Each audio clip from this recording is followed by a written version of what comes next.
Can I just ask you one thing? Do you know what this is? I'm on break now. No, I need your answer. What is it? What is it? Dutch people know. It's like one of those World War II movies. You have all the little planes on a table and there are people pushing the models around. Or Game of Thrones on the big table. Yeah, like a little remote control. Yeah. You push your little model soldiers around with it. Thank you. You can go on your break now. Thank you. Because actually this is a Dutch invention from 1954, and it's a very good symbol of my purpose in life, which is to eliminate waste. So this is a thing that you put in a bottle, then you scrape out all the yogurt, ketchup, sauce, so you don't eliminate any good food. And that's my purpose, so I like bringing that thing on stage with me. I'm Miranda, I'm from the Netherlands, I work for IKEA. I'll tell you a little bit more about where I work exactly. It's a big company. And I'm a senior service designer for circular services. And at IKEA, we always introduce ourselves with our favorite IKEA product. But we're service designers, so I chose a service. It's the IKEA Assembly Parts Service, and it's where people can order assembly parts such as dowels, screws, nails, so they can prolong the life of their IKEA products. And we've given away 22 million parts last year. So that means that there's a lot of people prolonging the life of our products. And that's what I think should happen more and more. Now, this is a boring slide, but I need you to know a little bit about the structure of the company because it's important for my talk about circularity. So IKEA is a franchise company. There's Inter-IKEA Group.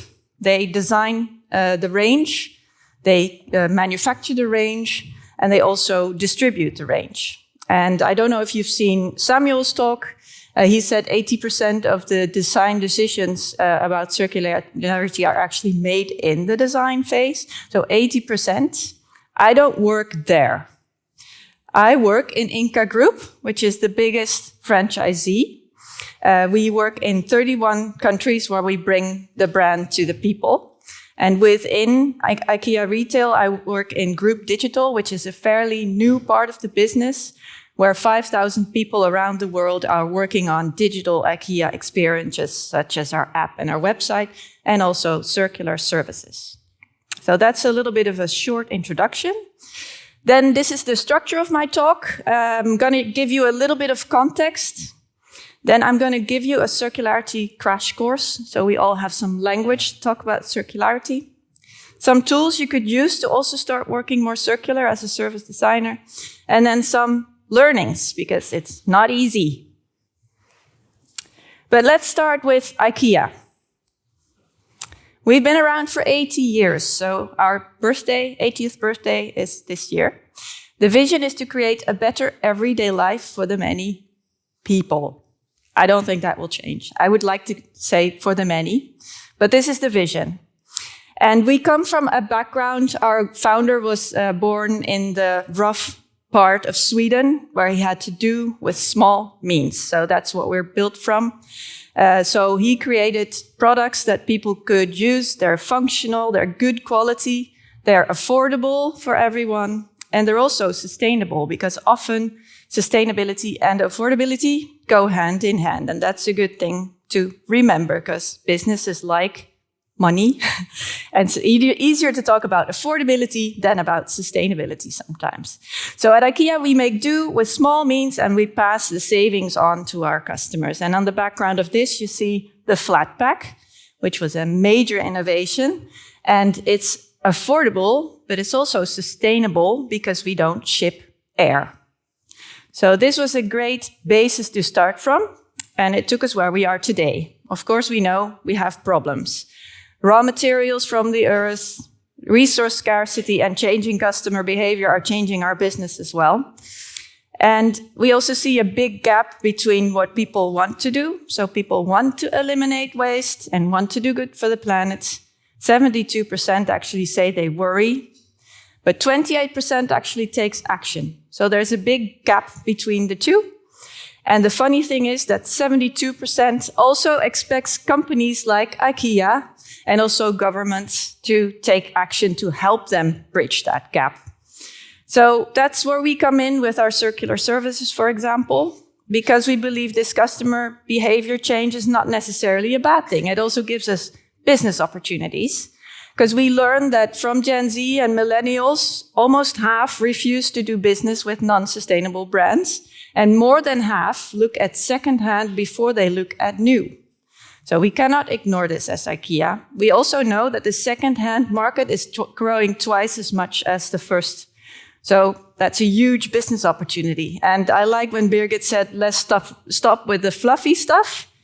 You know, saving the planet can sound very fluffy, but these numbers help. It's business. We can gather new customers. We can lower the cost. So these are interesting things to think about as a business. And luckily, IKEA sees that. We have a people and planet positive strategy. We want to be circular by 2030. To be honest, we're also still figuring out what that means exactly. Because it's, like I say, it's a big company. We consist of different parts. But I'm just contributing to the middle here, a sustainable and circular and climate positive business. So that's a little bit about the context. I didn't want to spend too much time, but then you know a little bit about me and where I am. This is the circularity crash course. Is anyone already working on circularity in the room? Yeah, there's a few hands. So you might get a little bit of information that you already know, but I'm also going to present you with a new model so that I created myself. So you will learn something new, maybe. We'll see. And I just want to, before I start, mention that we already have a perfect circular system, right? Nature. Nature is 100% circular. There's no waste in nature. It's a perfect example. So before I go into economic models, I just want to make sure that we're all aware we are nature. We could be in a perfect world, but we're not, so let's jump in. So we now live in a linear economy, and this is the model that I made a slide. So it's a short lifetime of products, short value, take, make, waste. You end up with a lot of waste. And you cannot really recycle your way out of this. We tried that since the 80s. It's not going to work. We need to reuse and reduce. So that's where we enter the circular economy. This is a big slide. I'm going to build it up. So if you want to take a picture, I would wait until the end when it's all filled out. The circular economy, you can see bigger lifetime, longer value, and a set of stairs, not a slide.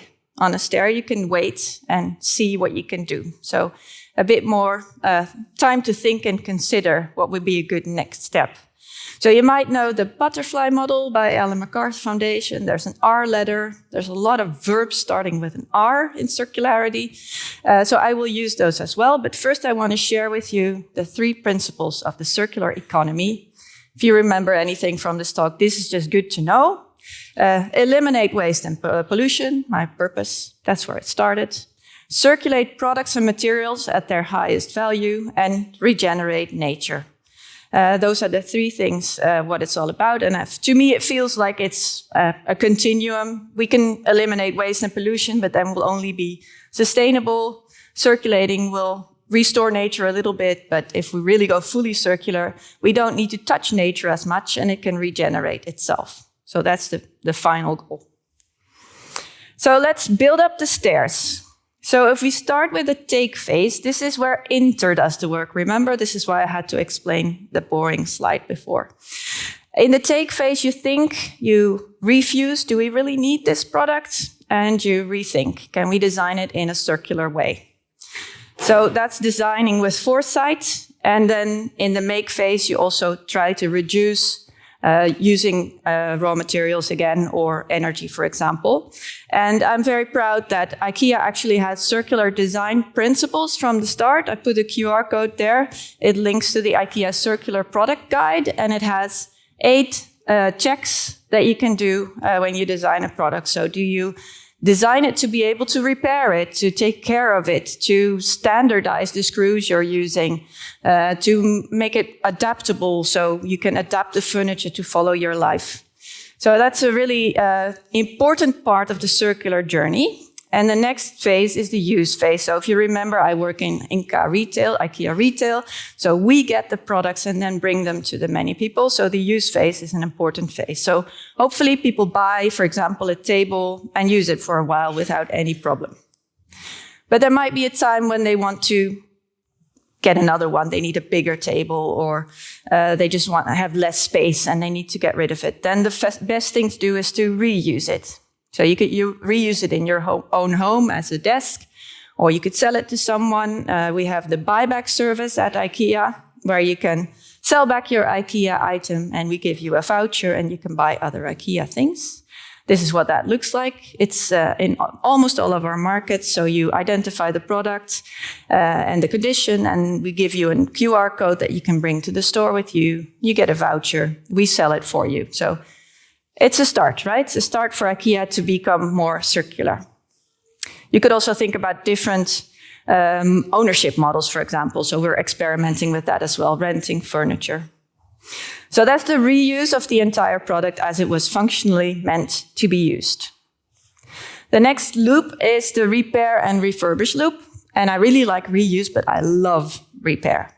I think if you can use a table, there's a scratch on it, we can help you fix the scratch. We can help you replace maybe one of the legs that's missing. I think that's helps you bring the product back to its 100% or almost 100% position, and you really prolong the life of your product. So you don't need to buy anything new, but you also don't really have to move it around, which will cost CO2, of course, if you bring it with your car, for example. The next one is remanufacture. That's where you take the table apart. There's a tabletop, there's 4 legs, there's some screws involved.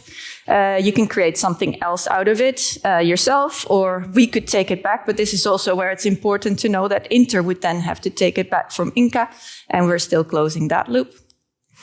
The next one, and this is the final step in this journey, so if you want to take a picture, this is the moment. This is where we recycle things. And in the Netherlands, we have a recycle matras. It's called Retour matras. It's not just IKEA mattresses. We gather all the mattresses, and new mattresses are made out of that. So it's also a start. But you see, in everything, it's starting, right? So I still feel like the human designer that I was before, human-centered designer. Yeah, we really need to design for the user. It's about user needs. Now I feel the switch to, we need to design for the planet needs. So I feel like the journey is starting again, but it's an exciting one. Then when you look at this, so that was more like a technical thing about the loops going back, and I hope you can use those verbs when you talk about circularity. But from a customer perspective, we talk about care for, pass on, and acquire. So if you talk about repair, you would be in the care for space, and then we have the option to pass something on, but you could also acquire something secondhand in our stores. We have the famous bargain corner called the Circular Hub. That's where we pass on discount models, but that's where you also can sell the secondhand furniture that other people brought to IKEA. So this is how we try to create an ecosystem of different circular services to help people save the planet and prolong product lives. So now you know a little bit more about the model, the principles, and how we do this as IKEA. And now I want to bring this to our job, service design. So, circular service design processes and tools. The circular economy really needs well-working systems and services. So, this is the key slide coming up. I hope you're ready for it, because you already are a service designer for circularity.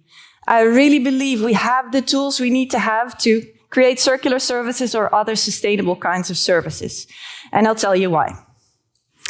I think the process will be the same. You know, it doesn't really matter which process you use. You need to understand the needs, define the problem, and come up with prototypes and test those. The problem is you can't really talk to monkeys and mushrooms. You can talk to humans, but nature is harder to talk to. But there's so much research out there. It's really fascinating. If you want to know more about how nature works, I can just direct you to the internet. I'll share some books with you that you could read. I'm honestly convinced that we could already save the planet with all the knowledge that is out there.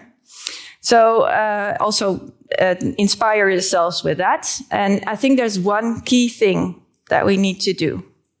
We need to zoom out one level from humans to planet. And this is where I bring my prop with me, my other prop. So this is my planet. Just got new in the range, just started this October. I was super happy to get one. It's my little mascot. Because I think we're really good at zooming out. I started working in 2000. I zoomed out from just creating information about how people can use screens. I used to be a technical writer. Then I was an information architect, so looking at the flows. Then I was becoming a service designer or customer journey. I think it was customer experience designer at the time. Journeys, then blueprints, adding the coworker. So now we zoom out one more level to interacting. How does our business interact with the planet? I think we can already do the zoom out, but this is like a next level thing. But the fun thing is we can use the tools that we're already using. So let's jump into that. We already know how to use stakeholder maps. Like we can use those for the planet. You can create something, a map with not just the customer at the planet. They can move to the side a bit, put the planet in the center, or put the planet at the outskirts. At least make sure the planet is in your map. Then we have profiles that we're already using, journey maps, and blueprints. So I'll go through the tools one by one. So we have the planet as a stakeholder. I'm sure you've seen the Apple commercial, and there was a lot to do about it. I already made this presentation, then this example came up, and I thought it's actually something that I also thought about. Like, what if we have the stakeholder in the room, Mother Nature in the room? And I think that's where you can use the little prop. I've tried it. This one wasn't there, but I have this blow-up world. If you put it in the room when you're doing a meeting, at least you can refer to it and ask, so what impact would this have on the planet? Or what would the planet have to say? And we were always the voice of the customer already. Can we be the voice of the planet? I think so. So let's try it out. It's all experimentation anyway, but it really helps if you have a physical thing that reminds you of the planet. Then planet mindset. So I'm lucky, I'm working on circular services. So I did interviews with people about circularity. I created circular mindsets. I'm not allowed to share them with here, but I want to share with you that the most complicated part of it was to figure out which parameters to use. And a little hint I can give you is that it's about me versus we. So is it ego or eco? And wallet to planet. Some people are more inspired by doing good for the planet. Some people just want to save money. So if you have a little bit of those parameter sets, you can make a grid that could look like that. So these are our circular profiles, and I can share one with you. And I'm sure you know the one. It's called the treasure hunter. These are the people that all love circularity because they love the thrill of the hunt, of finding exactly that thing they want in the flea market or in the bargain corner in IKEA. So that's someone to follow, right? Why is it so fascinating for them to find that specific piece?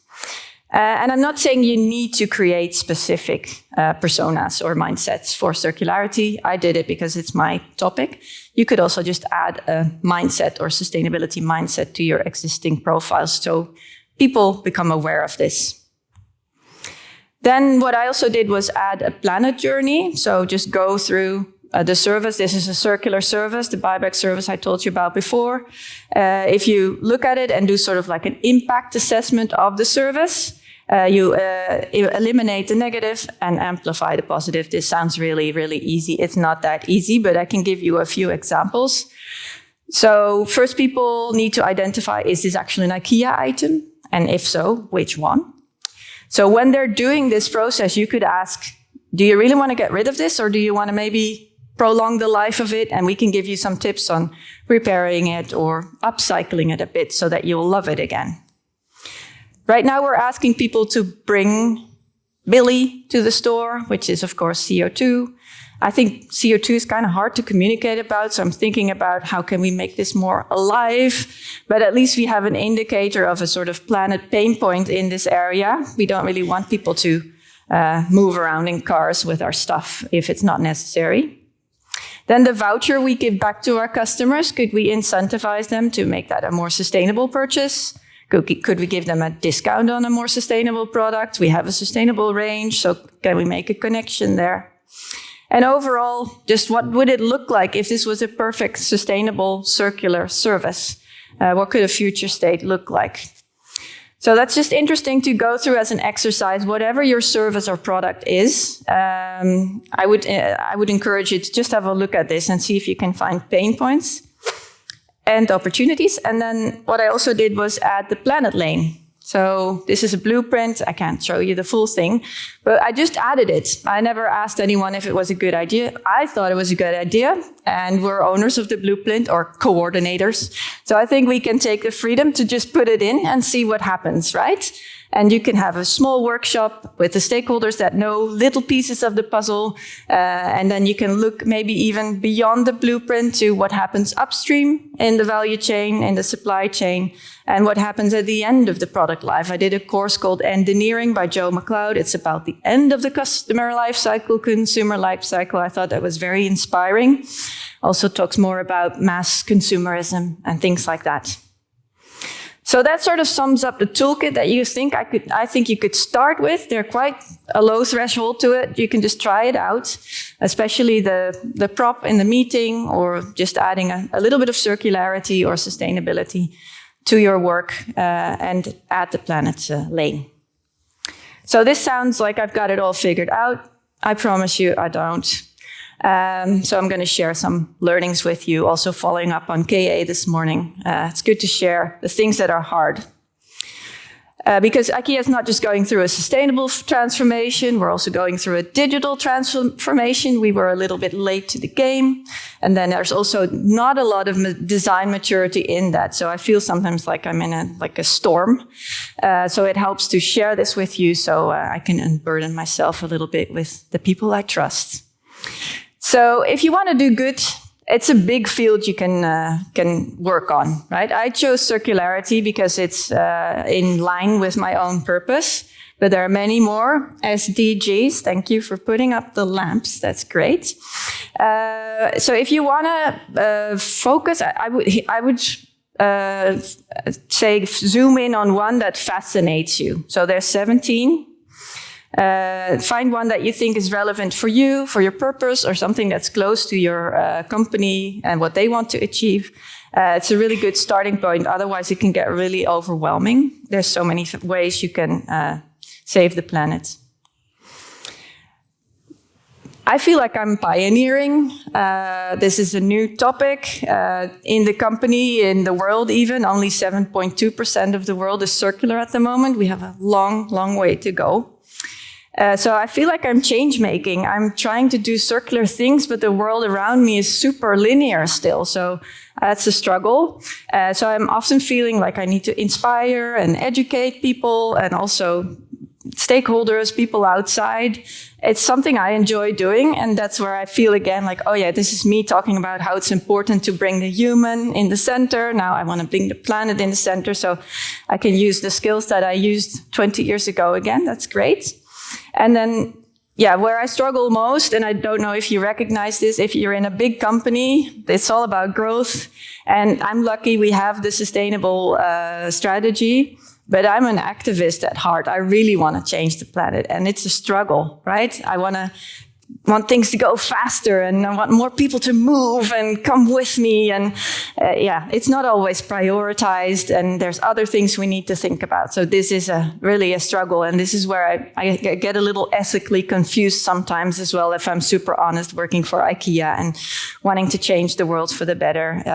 So yeah, that's something I would love to talk to more you about over a drink tonight, maybe.